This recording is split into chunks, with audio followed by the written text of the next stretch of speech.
Great. I want to thank everybody for coming out this afternoon. I want to thank all the speakers who've stepped forward to share their perspectives on why Morley Field is an important part of this community, an important part of Woodlawn. My name is Jennifer Stewart. I am a candidate for House Seat 59, which includes Oak Hill and Woodlawn. And I really appreciate everyone here today, and I know everyone who is speaking today is super appreciative that you all are here and taking an interest in this issue of environmental justice. The only thing I want to say is that I've learned, I've thought a lot about the saying that knowledge is power, and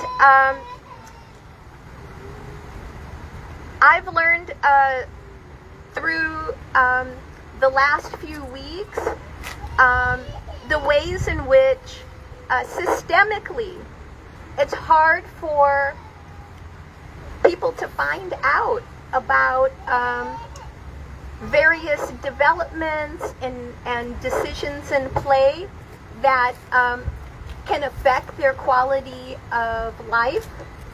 And I think we've got the power to be able to change that. And keep more. And I think we have the power to have a broader definition of stakeholder than a lot of our procedures that are in place currently have. And you're going to hear today from a variety of people who will share with you their perspectives on what's at stake in the fight for Morley Field. So thanks again, and we're going to get started. And I'm super happy for our first speaker, Councillor Clovis Gregor. So I think as long as you're a little bit behind the speaker when you hold it in, we won't have any feedback. And you press that in like a CD, and then you can talk. Yep. Good afternoon, everybody. Thank you so much to each and every one of you for coming out here today. I know a lot of you have better things to do with this holiday weekend than me coming out here, but I appreciate the support, not just from the residents of Woodlawn, but also the stakeholders and nearby residents who have all come out here to support what I consider to be a very important issue here. Now, namely, Morley Field. I just want to give everyone just a brief summary, and it's a lot more complicated than that can be said in just one paragraph. But essentially, Morley Field, when it was built in the mid to late 70s, half the field. This field is made up of two lots. So half the field was actually gifted by William H. Morley to be named the William H. Morley Memorial Field, and that it be specifically built for and preserved for the kids in the neighborhood here. And also the National Park Service, through the funded through the Land and Water Conservation Act, the park. So as a result, the city cannot just sell it without a thorough plan, which has tons of consideration regarding why it has to be sold, and the impact and effects it's going to have on the community, and environmental justice and so forth, especially in an area like Woodlawn over here, where you have a large population of minorities most of the children live in multi-family homes around here, do not even have a backyard in which to play in. That was actually my case when I first came in here. My family migrated. I lived in a multi-family home, and playing in the backyard with my brothers, we got yelled at by the landlord all the time because we were interfering with his garden, right, or breaking his flowers. So this was the field that we came and played. So I want that preserved for all the kids here, in perpetuity like it's supposed to be. The sign that she's holding right now, I'm sorry, is actually supposed to be put up here by the city to let everybody know this is a protected recreational public site. And as you can see, it's nowhere here. And if anybody was to tour this facility, the city, Stewart, under this program, is actually supposed to maintain this park in the proper standards so it can be useful to the kids and the public. This is the only green space in District 5, and they're looking to take it away. Luckily, in addition to being protected by the national park, because of the gift deed of half the field, they are prevented from selling, essentially. And there's also, that's further supported by state law, right on point.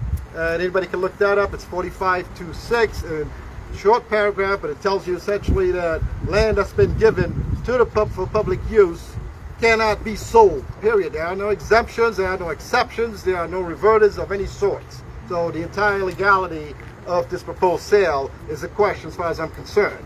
So there's going to be further debates with the council. I'm encouraging everybody to stay on top of it. And I have Kevin McElroy walking around here trying to get people's name. Anybody who wants to be informed, please provide your information, and we can certainly do that.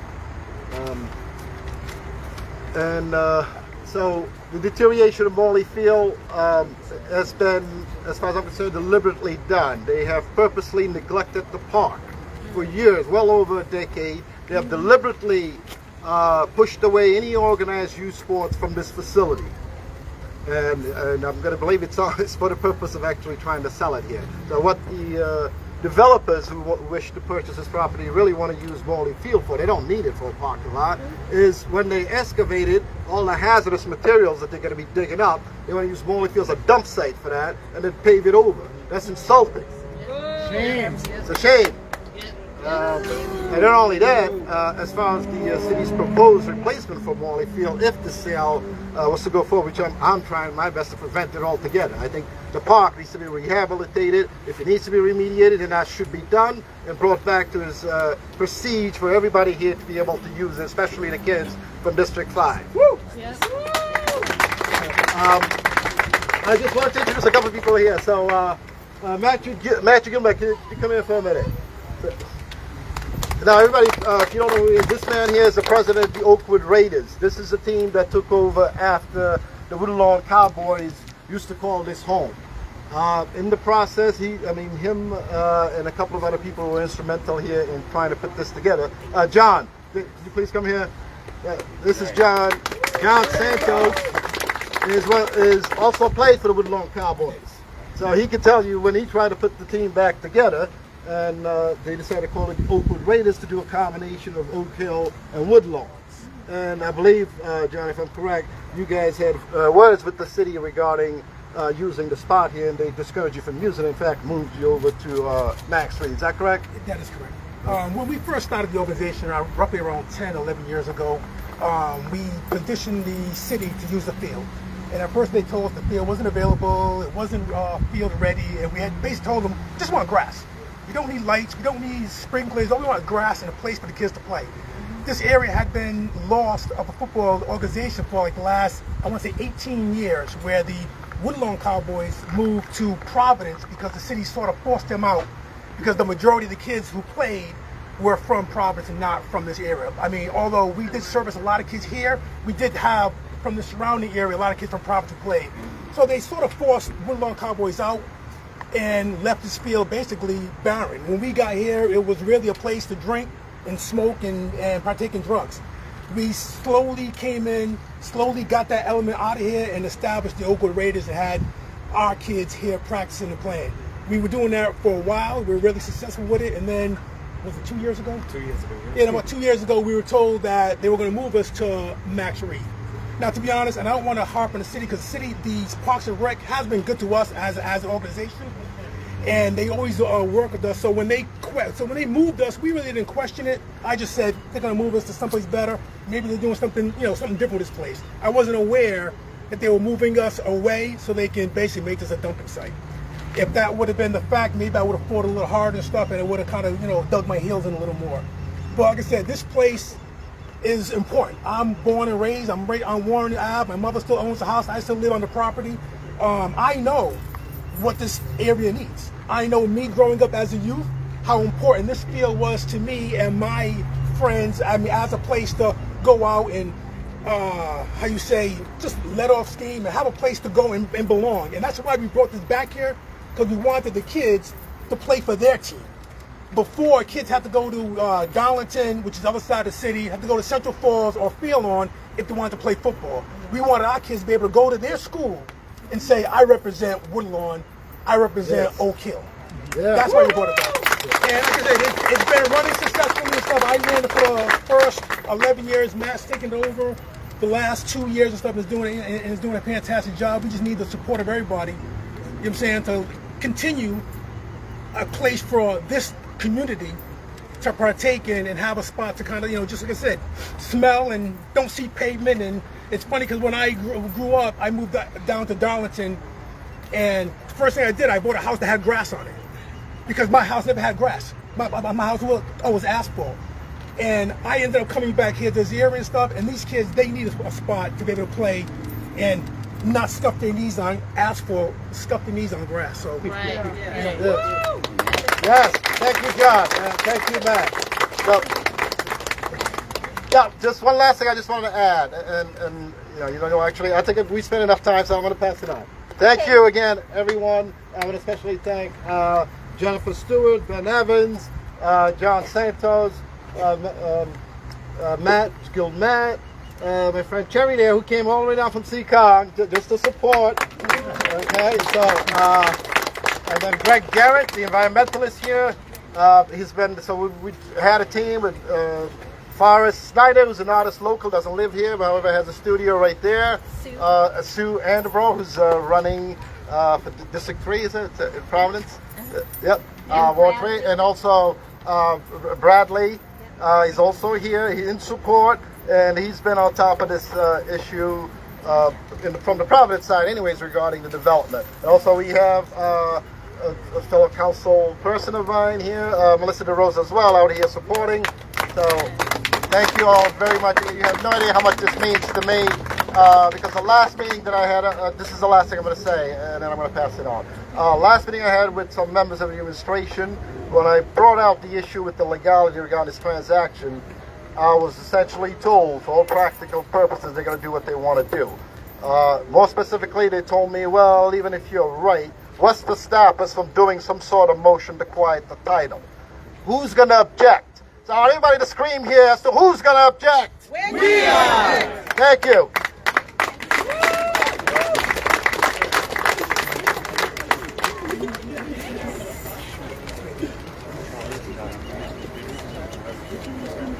Our next speaker is Brother Gary Danzler from Black Lives Matter, Rhode Island, and the African American Innovation Center in downtown Pawtucket.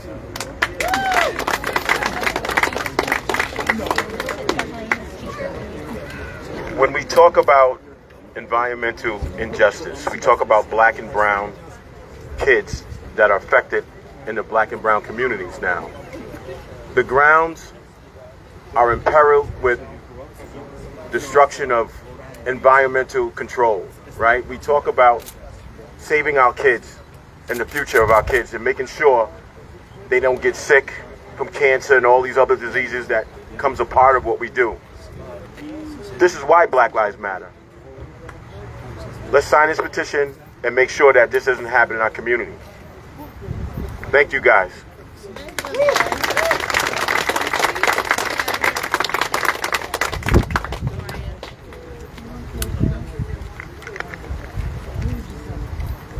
Up next, we're going to have Devin Pincus from Sunrise Movement, Providence. They've been steadfast partners for the fight for environmental justice. You just squeeze that when you want to talk and talk into it, and make sure you stay behind the speaker, or we'll have feedback. Yeah. Hi, everybody. Thank you so much for being here today. My name is Devin Pincus. I'm here on behalf of Sunrise Providence, a group that fights for environmental justice in Providence along the port, as well as in the state of Rhode Island. So we're here today in support of the community to defend Morley Field. I just want to speak. A little bit to some of the patterns that we see when corporate developers try to pull something like this, because something we do at Sunrise is we show up to these hearings, right? We show up in the Port of Providence, we've showed up in Central Falls, we're here in Pawtucket now, and something that we see over and over when these things happen is that the developers, the corporate developers, try to make the community feel like what's about to happen is inevitable, right? Like it's the natural conclusion of the process, right? Because we see development, industrial development all around us. This is the only green space left. And we actually heard people from the, the trucking distribution company. We heard people from their team at the City Planning Commission a couple weeks ago. They were saying things like, oh, well, it's factories all around here anyway, right? There's already pollution and industrial development, so it's logical and correct for this to become a parking lot. And that's why it's so powerful for us to be here today, because it's not inevitable. It's not inevitable that this field will get paved over, right? It's not inevitable that the city of Pawtucket will listen to the trucking company, because the trucking company is the only one that have tested the soil in this field. The city of Pawtucket took them at their word and said, okay, I guess we have to fence it up. Wow. There has not been an independent analysis. The DEM has not been called in to verify that claim. So it's not inevitable that the city will serve up a community field on a silver platter, right, to developers who are here to exploit the community and not support. And we see that when the community does come together to stand up, the lawyers, the people from the companies, they act affronted. They're indignant because they feel entitled to expand their operation, to have their fleet of 300 vans at the expense of the community. So I'm grateful to be here with everyone today, and really grateful to be a part of a community that is willing to step up and say, no, this is not inevitable. We don't want this, and we're here to raise our voice. So thank you so much, and thank you to everyone who organized.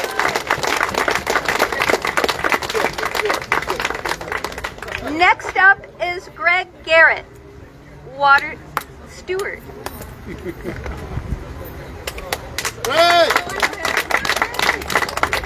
Afternoon. Glad everybody's here. If you look at the nest on the top of the light tower, the osprey has arrived. So the osprey has decided that it's going to stay here, and we're not going to let the city kick it out and build a parking lot. Yes! Oh, okay.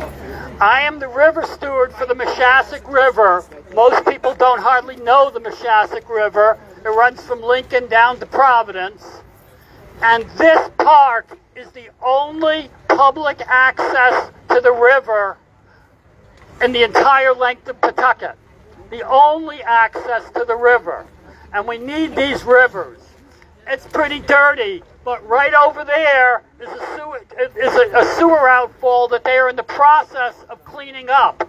And that, when outfall 220 is cleaned up, the river will be a lot cleaner. And when the river is a lot cleaner, you want more access. The fact that they are trying to tell us that we don't have access and they don't want us to have access is insane. I've actually, being an environmentalist, I have actually spent some time this past week communicating with the National Park Service and the Rhode Island Department of Environmental Management. And we are making sure that they know how important it is to keep this a park, because the city can't get rid of the park and turn it into a parking lot without the permission of both DEM and the National Park Service. We have told them that it is clearly an environmental justice issue. I come to this park a lot, and until they locked it up, I was here almost every day filming the Osprey. But while I'm filming the Osprey, there were lots of people playing here. I remember 2 years ago when the pandemic started, there were people playing soccer here every single evening. Every single evening, and my guess is this is probably some toxic, but it's not beyond cleaning up. Instead of spending $20 million on a soccer stadium that the city of Pawtucket will never get their money back for, no city ever gets money back for those kinds of stadiums. Spend a little bit of money here and make this the kind of park it really ought to be. We need this park. Everybody should be calling the mayor on Tuesday morning and reminding him of that, and also remind him that he's not going to get this through, because we got a chance to beat this. Remember when Burrillville had to fight the power plant? Everybody thought they had no chance to stop it, and yet they said, we're stopping it, and they did. We got this. The law says that we got a chance, that they can't that an environmental injustice of telling the kids in this neighborhood, you will have no more parks, is crazy.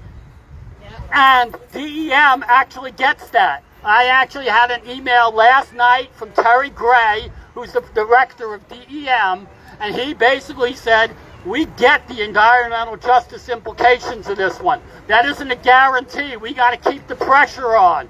The National Park Service gets the environmental justice implications of this. We're going to have to keep the pressure on. I don't think the city of Pawtucket, the government, the mayor, really wants to accept that this is not a thing to give away. As Joni Mitchell said, they paid Paradise, put up a parking lot. We can stop them, and I think we should. Thank you.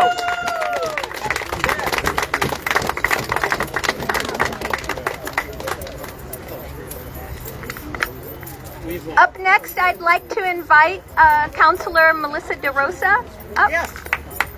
Hey. Hello, everybody.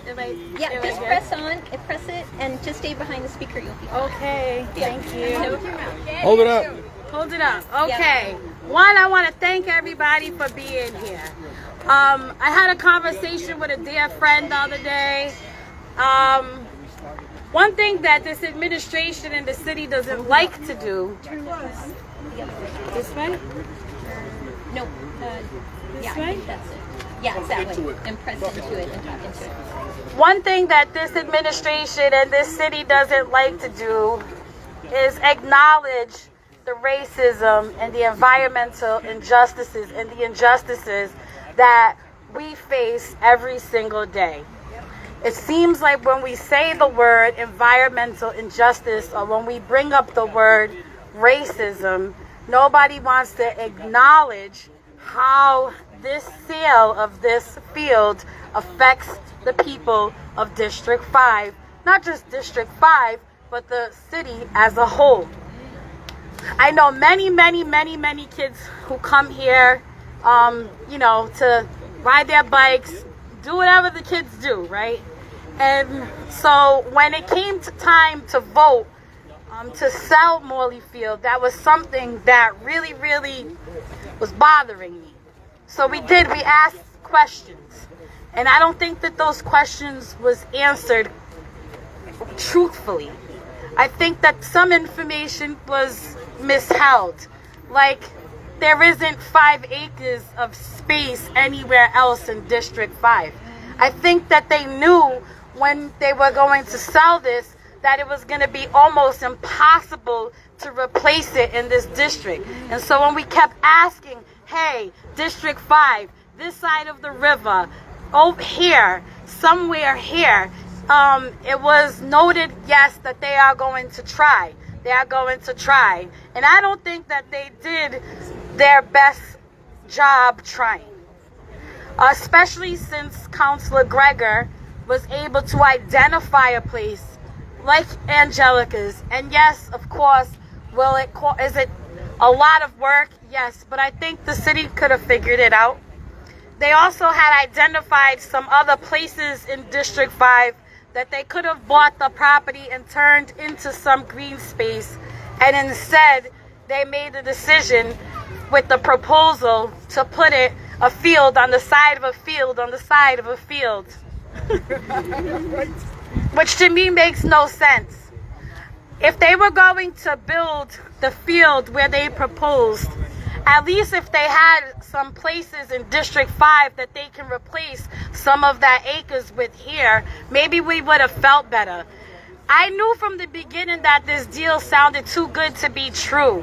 And the only reason why I voted for Morley Fields was because, yes, of course, I do want people to have jobs and be able to walk to their jobs. But I really and truly believe that this administration was going to do everything in their power, that they knew how much of a priority it was for us to have a replacement field, a replacement space right here in District 5. And I didn't see the push for it. I didn't feel the push for it. And instead, I feel like they're making us look like we're crazy, right? Like Councilman Gregor is crazy and he is not. This is a real extreme injustice for us all, for everybody.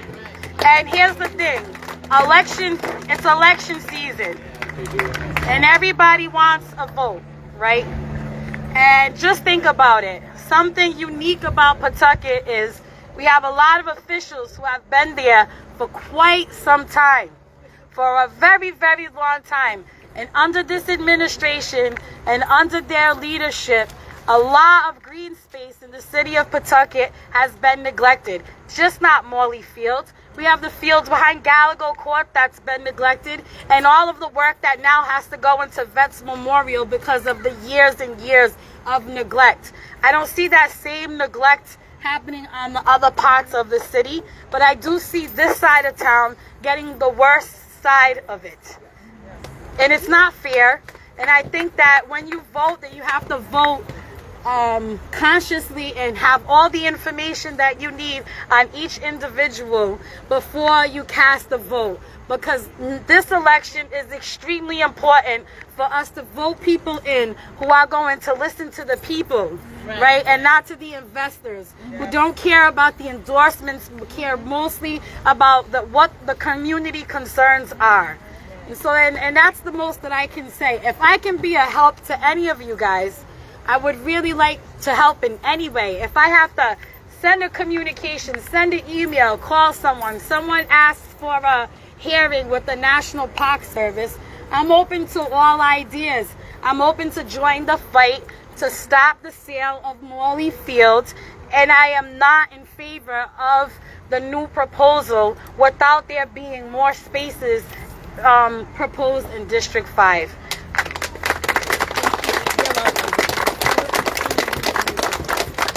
All right, up next is Tarshir Battle from Roots to Empower.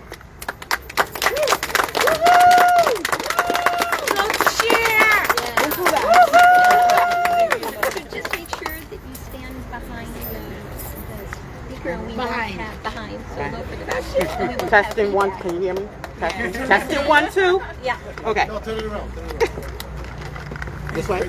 Yeah, that's it. Testing 1, 2, 3. Yep. Okay.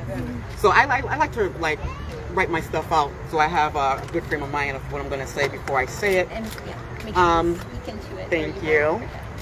So the people have come out again to demand that the city listen to what we need for this park here, Morley Park, Morley Field. Yeah. Okay. The people have come out again to demand that the city listens to why we need to preserve Morley Park, or Fields, sorry. This is a historic green space. As you can see, it's surrounded by trees. It seems like they are not interested in listening to the voices of the people. We spoke out about the concerns about Tidewater project, but yet that still happened. And it's displacing a lot of our long-term residents. So this issue right here is now at our front door, right? So what are we going to do about that?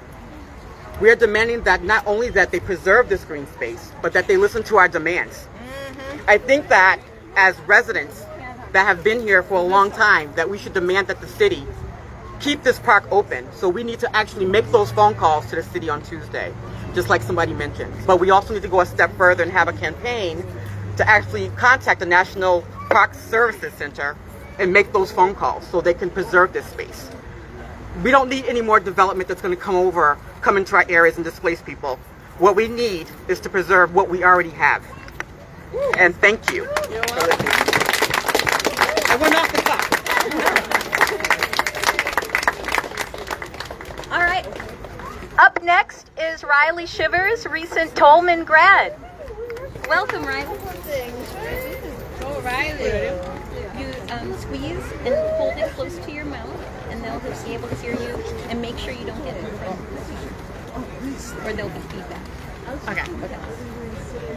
So you want to hold it close to your mouth. Thank you everyone for coming and knowing the importance of this. I have been living in Pawtucket my whole life.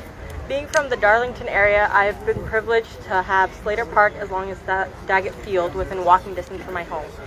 As a child growing up in an urban area, having access to green spaces were crucial to my development. Morley Field is District 5's only recreational green space, as well as only access to the river. The woodlawn population is 74% people of color.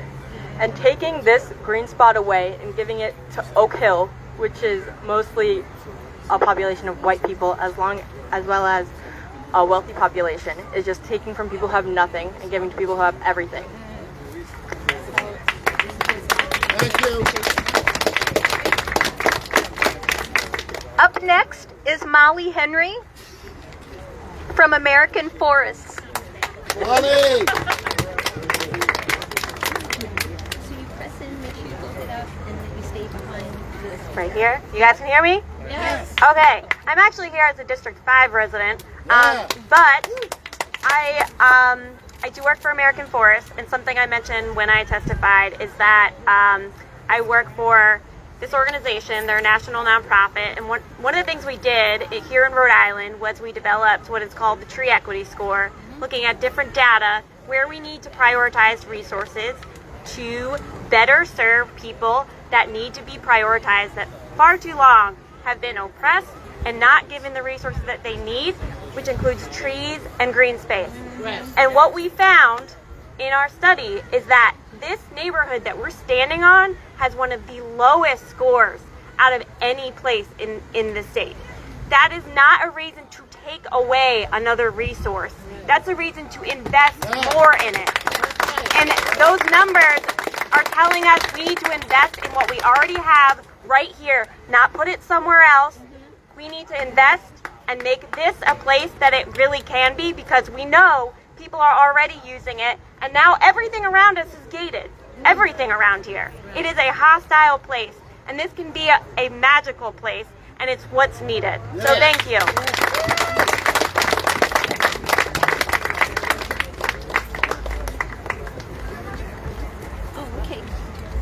Up next is Louis Tavares from the Oakland Raiders football team. Lucian. Oh, I'm sorry. I'm sorry. Well, first of all, I want to say this is a great turnout, and I'm glad that there's so much passion for the kids and for equality here in Pawtucket. I'll tell you, my heart is saddened right now. When I look around, I turn around and I see this field that's been abandoned, hurts my heart, and I'll tell you why quickly. Myself and my cousin Johnny Santos, about 12 years ago, we grew up here. I played for the Cowboys. I had the opportunity to be coached and participate in something greater than me. So my cousin and I wanted to bring that back. This field was abandoned for 17 years. And we said, we're going to fight. And we fought like you are fighting now. We went to City Hall, we talked to Grebian, and we told him we wanted a permit for these kids. And there was a lot of resistance, let me tell you, but we spoke and we spoke loud, and he gave us the permit. For 12 years, we were here. So they can't say that this field wasn't being used. They can't say that this field was abandoned. They can't. I'm living proof of that. Johnny's living proof. And we have the current president of the Oakwood Raiders right now, Matt. He's living proof that we've given our heart and soul to these kids, and there was life here. There was families coming down. There was kids coming down, and we were making something of this green space, the only green space we have in this area. And now, this is the first time I stepped down as president 3 years ago, and I haven't been here for 3 years. but this saddens my heart. And I am rejuvenated, and I'm happy to hear and see all of you supporting this cause, because we were in the trenches with these kids, playing with them, coaching them, and now the city decides that they're going to neglect them. And that's wrong, guys. That's wrong.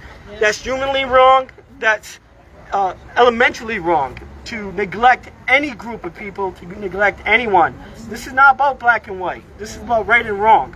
And it's wrong. It's wrong not to give these kids green space. So all I want to say is that everything I have, everything Johnny has, and everything that we all have, we need to give, because it's about the voices that cannot be heard. And those are the kids in this area that can't speak like we can speak right now, and they need us to fight for them. So please, fight, fight, fight. And thank you to, I look at a lot of Melissa, Anna, I see Mr. Gregor here, and many of you here fighting. Please, and some of you are not from this neighborhood, so I thank you for fighting a cause that's really not your cause, but it is your cause, because it is all about humanity. So please, I ask that everyone step up, don't give up. Write to Grebian, write to the city council, call them until they can't say no. Okay? And the planning department, too. And the planning department. Let's make it happen. Let's make it happen. All right, and our final speaker is Rabbi Barry Dollinger from Beth Shalom in Providence. Can everybody hear me? Yeah. All right, it's the Jewish Sabbath, so we don't use electric, so I'm just going to speak loudly.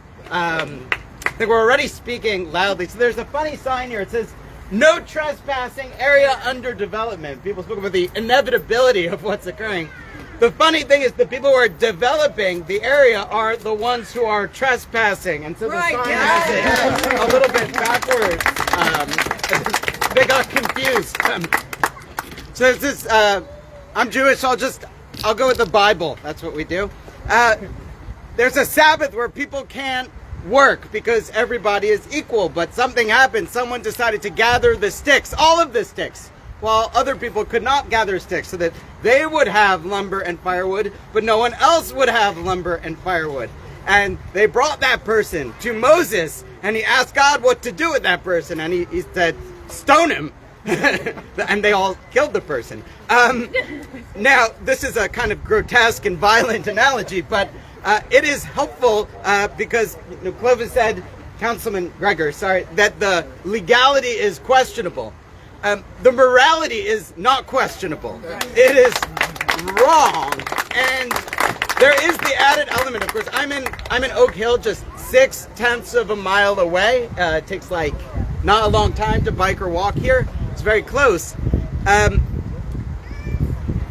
There's one green space here, and it is no coincidence that the one green space that they're taking away is also toxic and barely usable. And the reason that is because there are greedy people that already have all the sticks that want to take the remaining sticks from people that just happen not to be white. That is what is occurring here.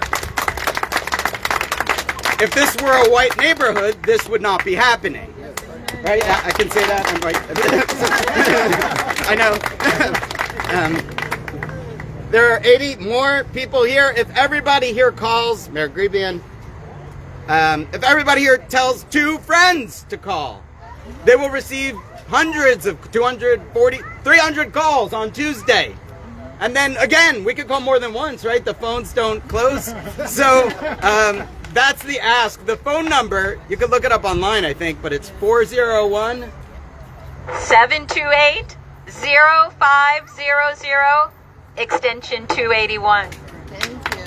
Save Morley Fields. Thank you.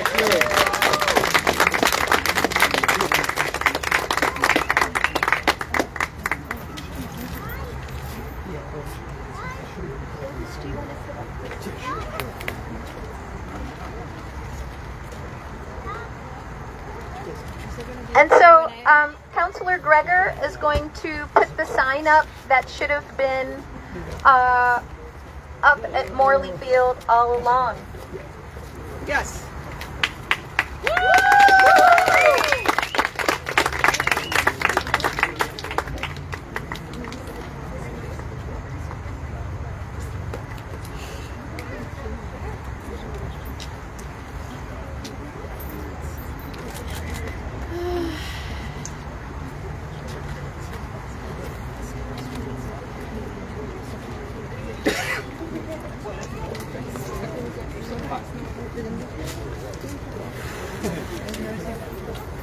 Yeah. Yeah. They're like just already, you know, like we presume. Yeah, it's ours now.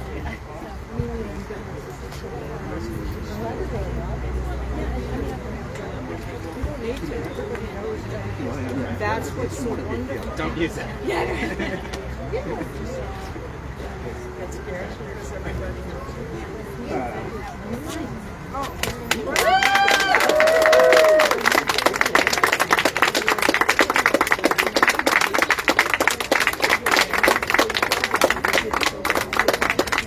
So thank you everybody for coming out and supporting the Woodlawn community in its struggle to preserve its green space. And I'm just really heartened by the way we've all come out to be good neighbors to each other. So thanks again.